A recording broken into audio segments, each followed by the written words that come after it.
혼자의 역사가 일상적으로 국정에 반영되는 국민 주권 정부의 첫걸음을 내디뎠다고.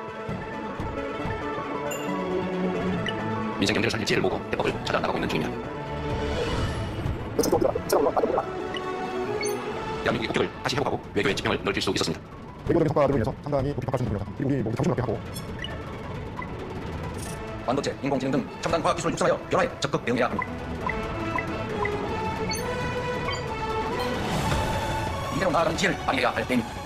모두가 행복한 대한민국을 향해 힘껏 성큼성큼 걸어 나아가겠습니다. 네, 존경하는 국민 여러분, 다시 이렇게 인사드리게 되었습니다. 무너진 나라를 기초부터 다시 닦아 세운다는 마음으로 민주공화국 대한민국의 대통령으로 취임해서 국정에 임한 지 이제 100일이 됐습니다. 그동안 보내주신 우리 국민 여러분의 성원에 진심으로 깊이 감사드립니다. 대통령의 한 시간은 5,200만 시간의 가치가 있다는 생각으로 분초를 아껴가며 매진했던 날들이 마치 영화 장면처럼 스쳐 지나갑니다. 민주주의, 외교, 안보, 민생, 경제를 비롯해서 망가진 것들을 바로잡기 위해 분투하느라 몸은 힘들었지만 하루하루 고통을 겪고 계실 우리 국민 여러분을 생각하면서 힘을 냈습니다. 지난 100일을 짧게 규정하자면 회복과 정상화를 위한 시간이라고 말할 수 있을 것 같습니다. 무엇보다 민생 경제 회복이 시급했습니다. 장기간 이어진 내수 침체 때문에 허약해질 대로 허약해진 우리 경제에 긴급하게 심폐소생술을 시행해야 했습니다. 다행히 신속한 추경, 민생회복, 소비 쿠폰 지급에 힘입어서 소비 심리가 7년 7개월 만에 최고 수준으로 회복되고 각종 경기 지표들도 상승으로 반전되고 있습니다. 오면서 제가 코스피 지수가 얼마나 됐나 체크를 해봤는데 3,300선을 넘어서서 사상 최고치를 기록하고 있었습니다. 주식시장을 포함한 자본주의의 핵심 심장이라 할 수 있는 금융시장도 빠른 회복세를 보이고 있습니다. G7 정상회의를 시작으로 한일 정상회담, 한미 정상회담까지 숨가쁜 날들을 이어왔습니다. 조만간 유엔 총회 그리고 에이펙도 기다리고 있습니다. 외교 정상화에 만족하지 않고 대한민국의 국격과 위상을 더욱 높일 수 있도록 앞으로도 최선을 다하겠습니다. 남북관계 개선과 한반도 평화를 위한 노력도 지속하겠습니다. 지난 100일은 어려움도 많았지만 하나된 국민들과 함께라면 어떤 난제들도 뚫고 나갈 수 있다는 사실을 거듭 확인하는 값진 시간이기도 했습니다. 대통령실 출입 기자단이 의견을 이 회견 직전까지도 취합을 했습니다. 그래서 저희가 선정을 했습니다. 질문은 총 2개, 이렇게 A, B 2개가 마련되어 있습니다. 대통령께서 A와 B 하나를 선택만 해주시면 저희가 질문을 읽어드리겠습니다. 어떤 걸 선택할까요, 대통령님? 저 선택하는 거 엄청 어려워하는데. 네, 이지선답니다. 하나 골라주세요. 그냥 골라주시죠, 사회자가. 제가요? 네. 네, 그냥 하겠습니다. 진행을 위해서 B 선택하겠습니다. 네, 전우수 부대변인 읽어주세요. 네, 2차례 부동산 대책을 통해 부동산 시장이 다소 진정 국면에 들어섰지만 전세, 실수요자 등이 어려움을 겪는다는 지적도 나옵니다. 정부가 밝힌 공급안이 실현되기까지 적지 않은 시간이 소요되는 만큼 단기적 대책 및 추가적 대책이 있으신지요? 지금 사실 이게 꽤 복잡한 문제인데 우리 대한민국의 경제 구조가 기본적으로 부동산 투기 중심인 측면이 있습니다. 사실 그게 대한민국 경제 발전에 상당히 도움이 됐고 지금도 뭐 상당히 큰 비중을 차지하고 있는데 그 비중이 너무 크다 보니까 이제는 정상적인 경제 성장 발전에 장애가 되고 있는 상태입니다. 그래서 우리 새로운 정부의 기본적인 방향은 부동산에서 첨단 산업 분야 또는 일상적인 경제 활동 분야로 자금을 옮기는 게 소위 금융의 뭐라 그럴까요? 금융의 대전환을 해야 되는 게 지금 우리의 과제입니다. 또 그렇게 하려고 노력합니다. 부동산 집값을 안정시키는 건 매우 중요하죠. 갑자기 폭락해도 안 되고 갑자기 폭등해도 안 되고 적정하게 안정적으로 부동산을 관리해야 되는데 아직도 우리 국민들 속에는 투자는 역시 부동산 이런 생각이 자리 잡고 있습니다. 저는 이게 거의 막바지를 향해 달려가고 있다고 보는데 최대한 연착륙을 시키려면 방향을 전환해야 되고 그런 부동산 가격을 매우 안정적으로 관리해야 됩니다. 수요 관리, 공급 관리 양 측면이 있는데 사실은 이제 수요 관리를 잘 해야 되겠죠. 공급을 무한대로 늘릴 수는 없습니다. 아시는 것처럼 수도권 집중이 심각한데 계속 신도시를 개발할 수도 없고 근본적으로는 국가 균형 발전을 좀 실효적으로 이뤄내면 수도권 집중이 완화되면서 공급 부족 문제도 상당히 완화될 수 있지만 그 쉬운 일은 또 아니죠. 그래서 수요를 실수요자 중심으로 바꾸고 투기적 또는 투자 유인으로 부동산을 취득하는 일을 최소화시킬 필요가 있는데 그러려면 끊임없이 반복적으로 대책을 내놓을 수밖에 없죠. 단 한 번, 두 번의 대책으로 이 문제가 해결될 가능성은 거의 없다고 보여집니다. 그래서 앞으로도 계속 수요 측면, 공급 측면에 부동산 가격 안정을 위한 대책은 계속될 수밖에 없습니다. 물론 이제 그 강도나 횟수나 이런 거는 부동산 시장 상황에 따라 다르겠죠. 뭐 예를 들면 구체적으로 수요 통제를 어떻게 할 거냐는 예를 들면 돈 빌려서 전세 끼고 집 사고 이게 지금 집값을 올려왔고 결국은 국민들한테 주거 비용을 과중하게 만들어서 소비 역량을 떨어뜨리고 젊은이들한테는 집을 구할 기회를 박탈하고 엄청난 주거비 부담을 안겠죠. 이 문제를 해결하기 위해서는 끊임없이 어쨌든 초과 수요 또는 뭐 투기 수요 이런 것들을 통제해야 되고 공급도 또 실효적으로 해야 되겠죠. 그래서 이번에 공급 정책을 발표했는데 과거에는 우리 국가 경제 전체 측면에서 가용한 자본의 양이 매우 부족했죠. 근데 지금은 총량으로는 부족하지 않은 상태에 도달했다고 생각이 됩니다. 저는. 근데 그게 어떤 용도로 어디에서 쓰여지고 있냐 말씀드린 대로 주로는 부동산 투자에 쓰여지죠. 우리 국민들의 자산 보유 비중을 보면 부동산이 뭐 한 70%를 훨씬 넘는 것 같아요. 근데 금융자산은 매우 적죠. 그 중에서도 뭐 예적금을 제외한 금융투자자산 이런 거는 훨씬 더 적죠. 그런데 우리 국민들 중에 일부는 이미 소위 서학개미라고 해가지고 이제 해외 선진 그 주식시장에 투자하지 않습니까?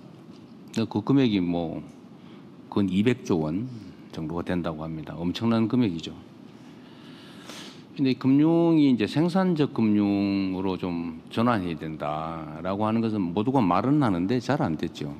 근데 우리 새 정부의 핵심 과제 중에 하나가 금융을 좀 생산적 금융으로 전환하는 겁니다. 그 생산적 금융으로 전환하는 것 중에 가장 핵심이 주식시장을 정상화하는 겁니다. 이거 활성화라고 말하기도 어렵죠.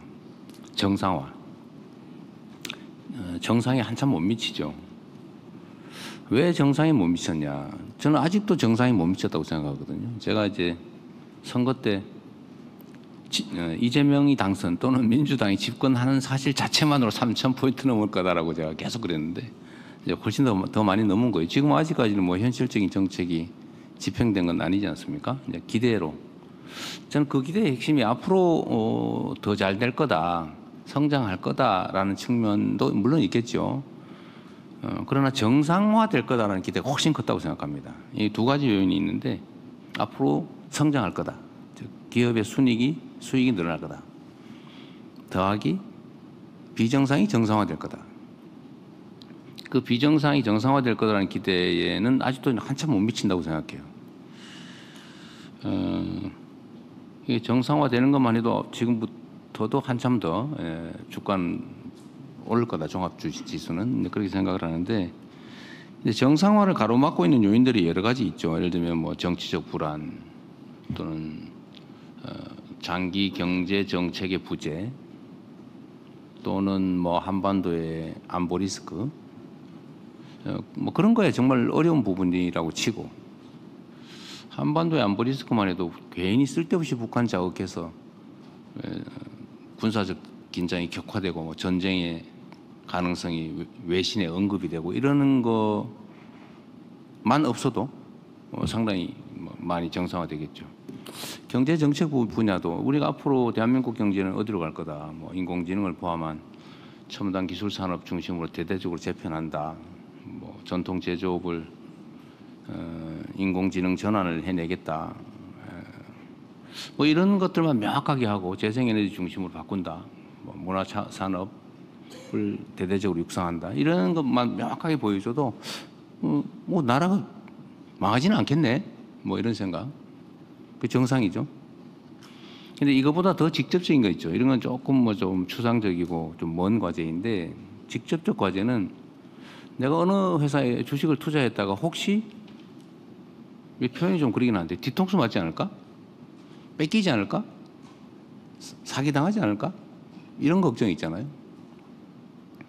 그런 걱정만 안 해도 정상적으로 평가받으면 얼마 전에 PBR 가지고 한참 시끄럽긴 합니다만 아니 어떻게 멀쩡하게 영업하는 정상적인 회사가 즉시 지금 팔아도 주가보다 더 순자산 가치가 높다. 그럴 수가 있습니까? 이거 말이 안 되는 거거든요. 경제학적으로. 근데 순자산에도 못 미친다는 거냐, 이 주가가? 지금 당장 그냥 회사 문 닫고 팔아버려도 현재 주가보다 더 많이 남는다. 그 말이 안 되잖아요. 근데 그런 주식이 대한민국 주식시장에 널렸다는 거죠. 심지어 0.3 그러면은 3,000원에 사가지고 회사 문 닫고 싹 팔아버리면 10,000원 받을 수 있다는 건데 말이 안 되잖아요. 근데 그런 일이 일상적으로 지금 벌어지고 있죠. 뭐 주가 순이익 비율도 마찬가지고 어쨌든 객관적 지표상 말이 안 되는 저평가 상태인데 왜 그러냐? 그 회사 경영을 믿을 수가 없는 거죠. 비정상적으로 운영하지 않습니까? 언제 회사 돈을 빼돌릴지 모른다. 많이 걱정하는 부분 중에 하나죠. 그리고 이제 드디어 1,000조가 넘었다 뭐 이렇게. 근데 지금 뭐 1,000조는 옛날에 이미 넘어버렸기 때문에 또 어떤 기준으로 큰일 났다, 얼마 넘었다 이렇게 할지 모르겠어요. 사실 국채 규모의 절대액은 별로 중요하지 않아요. 그 경제 규모에 따라 다르거든요. 전 재산이 100억인 사람이 빚을 3천만 원 졌다. 사실 뭐 충분히 갚을 수 있다면 그리고 그 돈으로 투자해서 3천만 원 이상의 돈을 벌 수 있다면 그거 안 할 이유가 없는 거죠. 근데 재산이 100만 원밖에 없는 사람이 3천만 원 빚을 졌다. 빚이 2천만 원이었는데 신용 불량이었는데 1,000만 원 더 빚졌다. 이 큰일이죠. 그래서 이 절대액으로 얘기할 건 아니다. 우리가 대개 지금 한 2,700조 원 가까이 GDP가 되는데 부채가 이번에 저희가 이제 약 100조 원 가까이 국채 발행을 하게 되면 부채 비율이 대개 한 50% 약간 넘는 뭐 그 정도가 될 겁니다. 근데 다른 나라들의 경우를 보면 대개 100%가 넘고 있어요 이미. OECD 국가들 보면. 그럼 우리나라 기준으로 하면 2,500조 원을 훨씬 한 3,000조 원쯤 된다는 얘기죠. 대개 한 110%쯤 되니까요. 물론 계산 방법이 뭐 다르다는 논쟁들이 있긴 한데 어쨌든 OECD 국제 기준에 의한 계산입니다. 똑같은 기준으로 해봐야죠. 그래서 100조 정도가 늘어서 50% 정도가 됐고 한 300조? 뭐 이 정도 정확한 수치 모르겠어요. 왔다 갔다 할 텐데 100조 원 정도를 지금 투자해서 이것도 써 없애는 게 아니고 주로는 이제 생산적 분야에 투자할 거라서 기술 투자, 연구개발 뭐 그런 거 아닙니까? 그렇게 해서 저는 이게 씨앗 역할을 해가지고 그보다 몇 배의 국민소득 총생산 증가를 가져올 거라고 봐요. 그리고 충분히 돈을 벌어서 갚을 수도 있고 또 경제 규모가 연간 보통 뭐 한 지금 한 50조씩 매년 증가를 하니까 명목 상승률까지 하면 실질 성장률 더하기 명목 성장률 더하면 대개 한 40, 50조 뭐 많으면 5, 60조 이렇게 늘어나는데 뭐 한 3, 4년 늘어나면 몇백 조가 또 늘어나기 때문에 요 부채를 계산하는 비율을 계산하는 모수가 또 늘어나서 비율은 오히려 떨어집니다. 잘하면 떨어질 수 있죠. 더 근본적인 거는 지금 저번 정부가 2, 3년 동안 했던 것처럼 세금 깎아주고 재정 없으니까 안 쓰고 이러면 잠재 성장률 이하로 성장이 돼서 올 전반기처럼 마이너스 0.2% 1분기가 그렇다는 거예요. 경제가 죽어요. 그러니까 아끼는 건 좋은데 배가 고파가지고 막 일을 못할 정도면 그 외상으로 옆집에 식당에 밥 먹고 일을 해야지. 이게 절대 빚지면 안 돼. 칡뿌리 캐먹고 막 맹물 마시면서 일 못하고 그럼 죽어요. 이 경제를 이렇게 운영하면 안 된다는 거죠. 지금은 부채를 만들어서 지금 100조를 만들었으면 이 돈으로 그 이상을 만들어내서 얼마든지 갚을 수 있기 때문에 지금은 그렇게 해야 될 때다라고 생각합니다. 저는 오히려 재정 관료들 입장에서는 자꾸 걱정을 하길래 우리 일부의 비난이나 이런 데 너무 연연하지 말자. 이 결과가만 해준다라고 제가 설득을 했습니다. 제가 현재 지지율에 너무 연연하지 말자. 우리는 퇴임하는 마지막 그 순간의 국민의 평가, 즉 마지막의 지지율 이게 제일 중요하다. 제가 끊임없이 계속 그렇게 얘기하거든요. 그래서 지금은 왜 빚을 그렇게 많이 졌냐 이렇게 얘기하느라고 그러면 그 비난을 피하기 위해서 그냥 있는 재정으로 운영을 하면 경제가 살아날 수가 없죠. 그래서 터닝 포인트를 만들기 위한 불가피한 조치다라고 말씀드리고요. 이 100조 때문에 비율이 뭐 대폭 늘어난 것도 아니고 그 결과물 때문에 오히려 더 나은 결과를 만들 거다라고 얘기할 수 있습니다. 그리고 재정 집행이나 경제 운영은 투명해야죠. 지금까지 전 정부가 장부에 없는 빚을 진 게 한 90조 돼요. 아니 돈이 없으면 장부에다 쓰고 써야 될 거 아닙니까? 장부에 안 쓰고 실제로 빚을 낸 게 90조쯤 된다고요. 그럼 그렇게 할까요? 예를 들면 그렇게 하자는 건 전혀 아닐 것 같아요. 그러는 바람에 뭐 여기저기 기금 먹거를 다 박박 긁어 쓰는 바람에 기금도 제 역할을 못하고 위험해지고 장부상 국가 부채 비율은 뭐 안 늘어난 척했지만 실제로는 아주 악성 부채가 늘어난 거죠. 이렇게 경제 운영을 하면 안 된다. 그래서 다 터놓고 하자 그냥 있는 대로.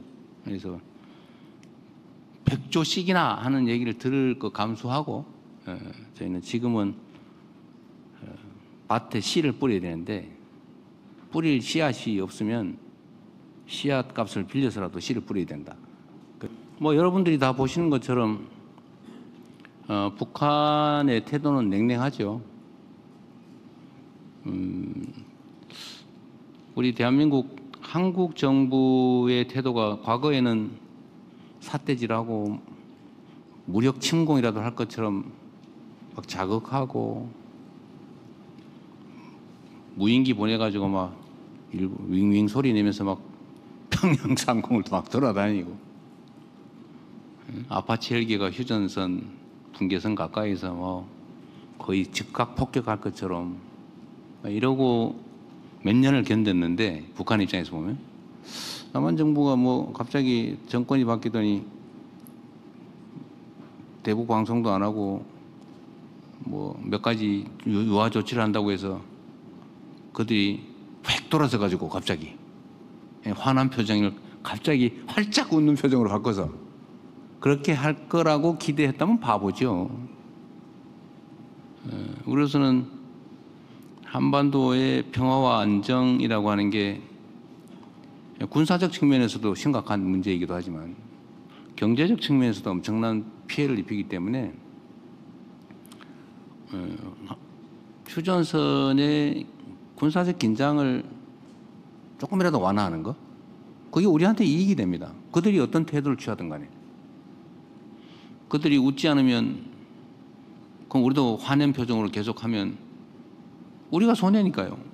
그들을 위해서가 아니라, 이재명이 종북이라서가 아니라 대한민국의 안보를 위해서, 경제를 위해서, 민생을 위해서 필요한 거죠.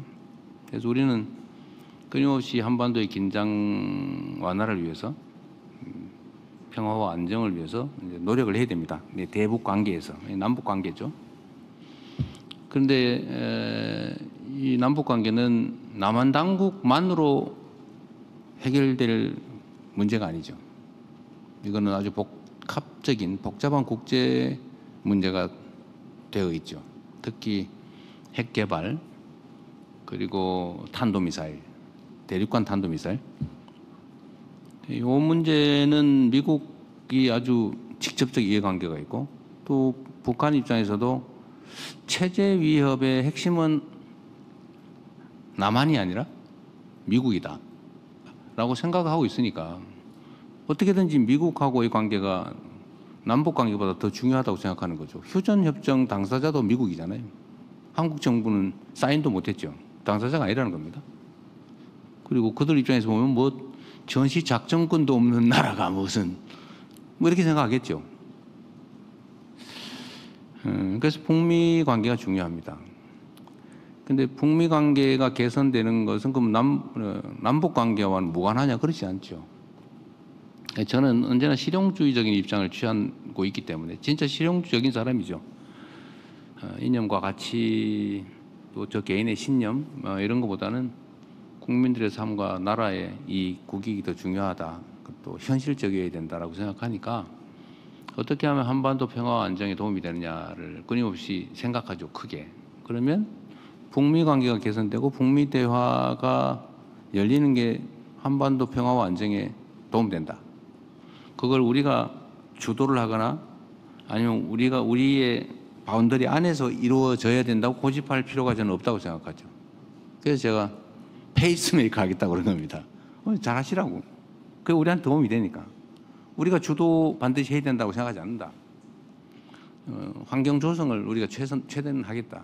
지금은 가장 강력한 영향력을 미칠 수 있는 게 트럼프 대통령이다. 그리고 미국이라고 하는 요소도 중요하지만 미국의 대통령 트럼프라는 사람의 특성이 또 한반도 평화 안정 확보에 더 도움이 된다. 내가 보기에는.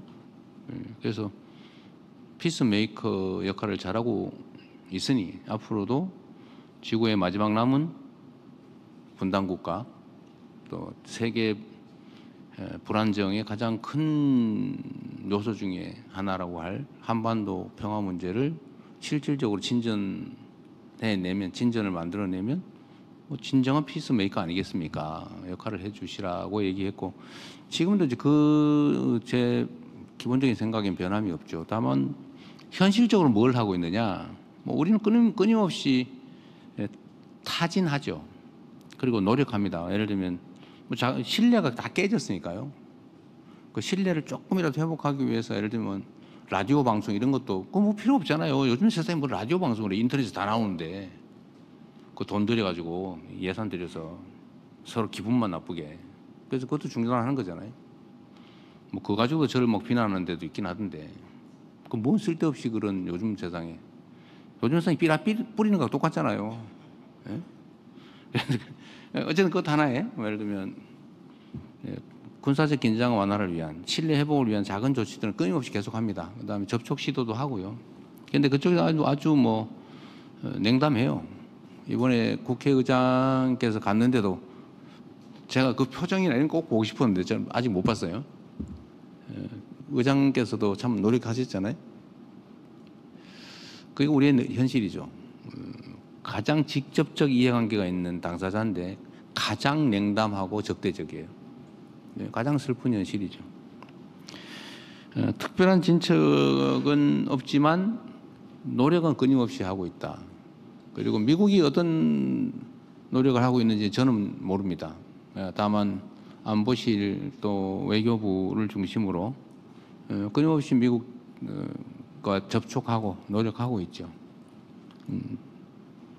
조금씩은 나아지지 않겠습니까? 아무것도 안 하고 적대적으로 자극하고 대립하고 있는 것보다는 그래도 긍정적인 포지티브한 평화적인 노력을 계속하니까 쌓이고 쌓이다 보면 조금의 틈이 생길 거고, 또 하나는 이런 것도 있어요. 각자의 그 외교 협상의 특성이 있는데 타결 직전에 최대한 긴장을 끌어올려 가지고 목소리를 키운 다음에 이제 협상력을 높이는 거죠. 피차간에 협상력을 높인 다음에 극적으로 타결하는. 근데 그 일부러 그러는 게 아니고 각자가 자기의 이익을 최대한 확보하기 위해서 자기 협상력을 최대한 끌어올리는 거죠. 사나움 뭐 이런 걸 보여주고 실력, 힘 이런 걸 보여주는 거 아닙니까? 그런 단계를 거치고 있는 것 같기도 하다. 희망적으로 본다면. 뭐 그러나 그렇든 아니든 우리는 그런 거는 부수인 거고, 아주 본질적으로는 한반도의 평화와 안정, 전쟁을 회피하고 평화를 구축하고 장기적으로는 뭐 100년도 안 됐습니다. 우리가 분단 국가가 된 지. 역사적 시각으로 보면 결코 긴 시간이 아니에요. 수백 년 만에 통일되는 나라가 수없이 많잖아요. 역사에 보면. 그러니까 길게. 그러나 지금 통일 얘기하면 바보 소리 듣겠죠. 그 전 단계로 평화를 구축하는 게 중요하다 하는 생각을 하고 노력하고 있다 하는 말씀으로 마치겠습니다. 네, 외교 안보 헌적 상속세율을 낮추는 건 저는 동의할 수 없다. 다만 공제, 그러니까 수도권, 특히 서울이죠. 서울에 집값이 많이 올랐는데 뭐 어쨌든 아주 오래전에 설정한 그 28년 전인가 뭐 그렇다고 해요. 그때 배우자 공제 5억이든가 그다음에 일괄 공제 5억, 그래서 10억이 넘어가면 세금을 내야 되는데 어느 날 집주인이 사망하고 그 가족들이 배우자와 자식들이 남았는데 그 집이 10억이 넘으면 이제 남는 부분에 대해서 30~40% 세금을 내야 되잖아요. 돈이 없으니까 집 팔고 떠나야 되는데 너무 잔인하다 하는 게 제 생각이고요. 가족이 죽은 것도 억울한데 그 죽었다는 이유로 아무 수익 없이 갑자기 세금을 내야 돼서 내쫓긴다. 말이 안 되잖아요. 근데 그런 인구가 많이 늘었다는 보도를 제가 봐서 서울의 평균 집값 한 채 정도 가격을 넘지 않는 선에서 그냥 집에서 그냥 계속 살 수 있게 해주자. 뭐 돈 번 것도 아닌데. 라고 해서 나온 게 그거죠. 네. 일괄 공제, 그 다음에 배우자 공제 금액을 올리자. 그래서 이사 안 가고 살 수 있게는 해주자. 라고 했는데 임광현 의원이 그때 만들어낸 게 아마 10억, 8억 이렇게 해가지고 18억까지는 세금 없게 해주자 이렇게 됐던 것 같아요. 그때 공약이었는데 이거는 전 말했으면 지켜야 되니까요. 아마 이번에도 개정하지 않을까 싶은데 어떻게 혹시 개정 내용 아세요? 이번에 하는 김에 상속세법도 이건 고쳐야 되는데. 조심스러운 주제인데요. 제가 요새 조마조마해요. 제 아내도 뭐 그렇게 막 대외 활동을 좋아하는 사람도 아니고. 그래서 또 다니면 우리 국민들 일부에게는 약간의 위안이 되거나 뭐 그런 도움이 되는 측면도 있는 것 같습니다. 뭘 했으면 좋을지 좀 더 고민해 보겠습니다. 에서 발생하죠. 집값도 그렇고 경쟁력도 사실은 점점 어려워지고 있죠. 수도권 집중, 그러니까 자원을 한 곳으로 집중해서 성장 전략을 취했던 게 소위 불균형 성장 전략인데 매우 성공적이었죠. 근데 이제는 그게 이제 한계로 작동하기 시작했고, 이제는 균형 발전 전략을 취하지 않으면 나라가 더 이상 지속 성장 발전하기 어려운 상황이 됐습니다. 그냥 빈말이 아니라 저는 균형 발전, 지방 발전의 기회를 만들지 못하면 우리가 이 어려움에서 탈출하기 어렵다고 생각해요. 그래서 재정 배분이나 아니면 SOC 배분이나 아니면 어떤 정책 결정에서도 지방 우대 정책을 지금 다 반영하고 있습니다. 그리고 아예 저는 그것도 지시해 놓은 건데 지방 균형 발전 영향 평가를 의무적으로 모든 정책 결정을 할 때 평가하게 의무적으로 평가하게 하는 제도를 만들까 생각해요. 이제 환경 영향 평가를 하는 것처럼 균형 발전 영향이 어느 정도냐 이걸 의무적으로 평가하게 할 생각이고 수도권에서의 또는 대도시에서의 거리에 비례해서 인센티브를 주는 그런 제도도 지금 생각 구상하고 있죠. 그래서 아동수당이나 또는 지역 카페 지원 이런 데서도 지금 차등을 좀 두고 있죠. 그리고 좀 더 길게는 아직은 뭐 발표는 안 했습니다만 지방의 대규모 도시 또는 대규모 산업단지를 만들고 거기에 세제, 규제, 전기요금, 뭐 예를 들면 배우 시설, 정주 여건 이런 걸 아주 대대적으로 지원해 가지고 새로운 도시 권역을 하나 만들까를 고민 중입니다. 근데 지금처럼 수도권이 계속 집중되는 방식으로 가면 이게 앞으로는 정말 심각한 문제가 발생할 것 같아요. 그래서 이게 빈말이 아니라 우리가 상권 분립에 대해서 약간의 오해가 있는데요. 상권 분립이라는 게 지 마음대로 하자는 뜻은 아닙니다. 감시와 견제, 견제와 균형 이게 상권 분립의 핵심 가치죠. 사법부 독립이라고 하는 것도 사법부 마음대로 하자는 뜻은 전혀 아닙니다. 행정, 입법, 사법 뭐 가릴 것 없이 국민의 주권 의지에 종속되는 거죠. 대한민국은 민주공화국이잖아요. 국민들의 주권 의지에 반하는 그런 제멋대로 입법이든 제멋대로 행정이든 제멋대로 사법이든 어떤 것도 허용되지 않습니다. 그러면 안 되죠. 저는 모든 것은 국민의 뜻에 달려 있다고 생각해요. 국민의 뜻을 가장 잘 반영하는 것은 국민이 직접 선출한 선출 권력들이죠. 임명 권력은 선출 권력으로부터 2차적으로 권한을 다시 나눠받은 거예요. 그래서 대한민국에는 이 권력의 일종의 서열이 분명히 있습니다. 직접 선출 권력. 최고 권력은 국민이죠. 국민 주권. 그리고 직접 선출 권력. 간접 선출 권력. 근데 이걸 우리가 가끔씩 망각해요. 국회는 가장 직접적으로 국민들로부터 주권을 위임받은 것입니다. 국가 시스템을 설계하는 건 입법부의 권한이죠. 사법부는 입법부가 설정한 구조 속에서 헌법과 양심에 따라서 판단하는 거예요. 사법부의 구조는 사법부가 마음대로 정하는 게 아닙니다. 그게 일반적인 원칙이잖아요. 입법하고 행정하고 사법하고. 근데 이게 지금 깨지고 있어요. 대한민국은 민주공화국인데 근데 국민들의 주권 의지가 발현되는 장치가 정치 아닙니까? 정치. 그리고 사법이란 정치로부터 사실은 간접적으로 권한을 받은 거예요. 근데 이게 어느 날 전도됐습니다. 대한민국이 사법국가가 되고 있어요.